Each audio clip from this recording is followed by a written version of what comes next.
Falegnameria Paludetto. Da più di 60 anni. Il legno su misura a casa tua. Siamo con Marco Giunio De Sanctis, presidente FIB. Presidente, di scena dunque la Bocciofila Serenissima, la Coppa Italia per club. Come è stata decisa la formula quest'anno? Ma è la formula dell'altro anno, perché è una formula innovativa. Abbiamo un po', copiato il calcio a grandi linee, nel senso che abbiamo preso le più forti della Serie A, della Raffa, quindi chi ha disputato la Final Four, poi le due che hanno vinto il girone della Serie A2, e più le due più forti che hanno vinto i gironi, che hanno fatto anche uno spareggio della B. Quindi abbiamo fatto partecipare alla Coppa Italia, la Serie B, la Serie A2 e la Serie A, proprio per dare la possibilità ad altre squadre di poter accedere a una manifestazione così importante, scegliendo il Veneto per l'ennesima volta, perché il Veneto ha ospitato già con questo 6 grandi eventi quest'anno. Devo dire un grande applauso al Veneto, in un bocciodromo che è veramente degno di questa manifestazione. Ecco, una partecipazione molto forte, tra l'altro, segno che questo sport, specie qui in Veneto, è molto praticato, molto sentito. Ma il nostro sport è praticato in tutte le regioni d'Italia, è molto sentito perché è uno sport popolare, uno sport antichissimo, risale al tempo degli Etruschi, quindi le bocce le praticano tutti, le hanno praticate tutte. Nell'immaginario collettivo non è ancora considerato quello sport a tutto tondo che invece è, soprattutto per determinate specialità che sono altamente agonistiche, proprio perché dà la possibilità a tutti di praticarlo a qualunque età, in qualunque momento e in qualunque terreno di gioco. Quindi forse questo è una grande cosa, l'accessibilità totale, ma è anche un vulnus per la federazione, perché si ritiene spesso che possa essere praticato soprattutto dalla terza fascia d'età. Questo è giusto, è bello, ma le ripeto, ci sono anche gli atleti giovani, le donne, i disabili, e ci sono tutte le fasce di età che si affacciano a questo mondo che è veramente affascinante, molto popolare, molto verace. Ecco, come diceva lei giustamente, è un mondo molto inclusivo. Come sta crescendo attualmente il movimento delle bocce in Italia e in Veneto in particolare, visto che siamo in Veneto? Ma il Veneto, ripeto, sta facendo un ottimo lavoro, perché tutte le innovazioni che sono state apportate con la mia presidenza, e sono state tante, perché per anni ci siamo crogiolati sui numeri, ma i numeri non bastano, ci vogliono i risultati, ci vogliono i grandi eventi, ci vuole la comunicazione. Noi dobbiamo lavorare molto sulla comunicazione, dare un'immagine realistica di quello che è il mondo delle bocce.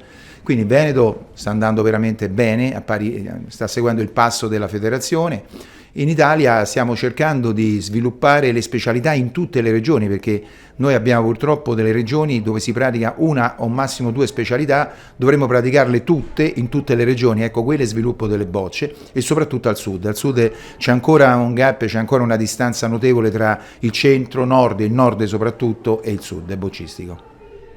Tornando all'impianto in cui siamo, cioè la Bocciofila Serenissima, come è venuta la scelta proprio di questo bocciodromo?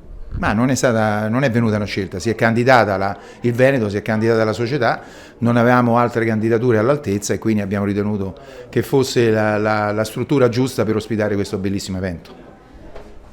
Ecco, diceva lei che appunto questo movimento si sta crescendo, però c'è ancora un vulnus. Come si può colmare questo vulnus?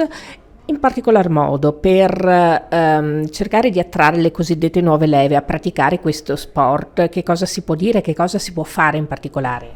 Ma bisogna creare dei format molto appetibili. Lo sport delle bocce è bello, ma deve essere praticato in maniera agevole, deve essere facilitato, perché la raffa, per esempio, i neofiti hanno grande difficoltà per imparare la raffa, perché è piena di regole, è pieno di movimenti purtroppo dove occorre una grossa preparazione. Non è facile praticarlo per un neofita, per cui noi dobbiamo creare dei pacchetti formativi di avviamento, soprattutto presso i plessi scolastici, che siano appetibili, che piacciono ai ragazzi, che piacciono ai bambini, e scelgano le bocce piuttosto che un altro sport. Siamo con Andrea Tomaello, vice sindaco nonché assessore allo sport del Comune di Venezia. Sicuramente per la Bocciofila Serenissima e in generale per il Comune di Venezia è un onore e anche un onere ospitare un evento di questa portata. Assolutamente sì, è un evento importante di rilevanza nazionale, c'è anche la diretta televisiva, è un'organizzazione importante. La Bocciofila Serenissima ormai è un punto centrale non solo per Favaro ma per tutta la città, è frequentata giornalmente da tantissime persone e oggi sono stati messi alla prova con l'organizzazione finora eccellente di questo grande evento che è la Coppa Italia, quindi tante persone in tribuna, nei campi da gioco ma anche attorno al bocciodromo che hanno partecipato, che sono stati qua in compagnia e sono divertiti in una giornata di sport. E questo è uno sport tra l'altro molto inclusivo perché si pensa sia dedicato solo alla terza età. Non è vero, perché ci sono anche tante persone molto giovani, anche persone con disabilità che lo praticano, quindi è uno sport tra l'altro non molto costoso che può veramente essere praticato da chiunque. È una vetrina importante questo evento anche per questo motivo, ovvero fare in modo che tramite gli eventi, tramite queste manifestazioni, più persone possibili possano avvicinarsi allo sport, in questo caso oggi al gioco delle bocce. È un evento inclusivo, qualche mese fa in questo impianto abbiamo inaugurato un sollevatore per disabili che può permettere anche alle persone con disabilità di accedere semplicemente al campo e giocare. Sono stati fatti vari progetti anche con persone con disabilità ma anche con tante scuole, quindi veramente è un evento a 360 gradi che coinvolge dai più piccoli ai più grandi. Ecco, a livello del Comune di Venezia, quanto è sentito il movimento del gioco delle bocce in particolare e quali altri eventi avete in programma in modo tale da invogliare sempre più persone non solo a praticarlo ma anche a vederlo? Ai Comuni di Venezia abbiamo più di una decina di strutture di bocciodromi in tutto il comune, dalle isole fino alla terraferma.